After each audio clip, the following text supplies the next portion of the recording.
Tere, mina olen Ingrid Maadvere ja nüüd tahtsin teile näidata, kuidas siis selle sama keskkonnaga TinyVau siis näiteks pilti luua. Et see ongi siis selline AI tööriistade keskkond, ärge siia pange mingisugust oma informatsiooni, eks ole, ärge looge kontot, aga teda saab väga hästi kasutada, et näha, kuidas see AI erinevad tööriistad töötavad. Et ma nüüd valin siit need pildid, et image. Ja siis tegelikult siin on ka nüüd igasugused, et ma saan taustu eemaldada ja nii edasi, aga mina võtan nüüd selle AI image generator, sest proovime seda, et ma ei taha siia ühtegi pilti üles laadida. Ja nüüd ma pean talle ütlema, et mida ta loob. See keskkond paraku eesti keelt ei tunne, nii et ma lähen praegu siis, võtame näiteks Google Translate'i ette ja võtan siis, et ma kirjutan eesti keeles ja tahan, et ta siis tõlgiks inglise keelde. Näiteks kollane koer, või ükskõik mida ma siis tahan, võib-olla te oskate ise ka kirjutada, et siis ei peagi minema sinna Google Translate'i, aga kui ma ei oska, siis nüüd kopeerin siit ära, kopeeri ja läheme siis siia ja sisestame siis Ctrl+V või parem hiireklõpskleebi ja genereeri pilt.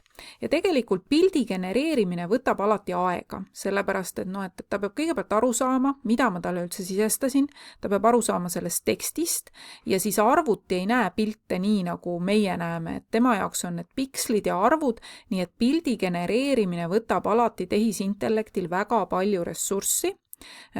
Väga palju on vaja teha erinevaid arvutusi, aga ta muutub aina paremaks. Et see TinyVau tööriistade osas ma ei arva, et see pildigeneraator nüüd kõige parem on, aga ta annab teile nagu hea näite, kuidas see asi toimib. Nii et nüüd jätame ta siis siin vaikselt taustal genereerima ja näete, nüüd tuligi. Tegi mulle 2 koerapilti siis, eks ole. Ma oleks võinud ka täpsemalt talle panna, mida ma tahan.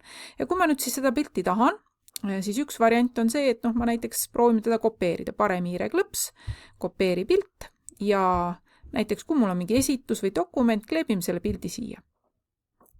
Nii, aga näete, praegusel hetkel ta mul seda pilti sellisel viisil kopeerida ei tahtnud.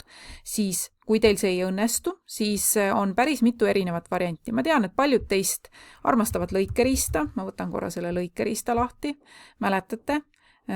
Võtate uus ja teete siis lõikeriistaga pildi, hopp, nii, ja nüüd kui ma siis proovin siit, võtan siit kopeeri, läheme uuesti oma dokumenti, vaatame, kas see õnnestub, nii, Ctrl+V, näete, pilt tuli, aga siin on ka tegelikult selline võimalus, et ma saan seda alla laadida, et võtame selle originaal selle suuruse ja nüüd ta läheb mul siis alla laaditud failide alla, ma näen siin, panen salvesta, et ma võin ka ta sinna panna, nii, hopsti, ja nüüd, kui ma siis tahan teda näha, siis eks ole, mul on siin samas võimalik teda näha, et ma olen ta alla laadinud, tahan lihtsalt pildina näha, siis klõpsan selle peale, ta küsib mult mõnikord, mis programmiga ma avan, mulle avanes ta siis siin selle programmiga, või siis nüüd, kui ma tahan ta dokumenti lisada, siis ma võtan siit ja võtame niimoodi, et sisesta, pilt, laadi arvutist üles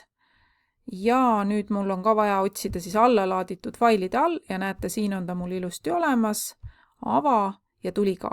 Ja siia alla ma peaks alati kirjutama siis, et kes selle pildi autor on, et tegelikult on niimoodi, et mina tegin selle Ingrid lõi TinyVau keskkonnas. Et tegelikult ma ei saa öelda, et mina selle pildi nagu ise tegin, vaid see keskkonna, see AI ju selle lõi, nii et ma pean alati ütlema, et kelle ja millega ma seda tegin.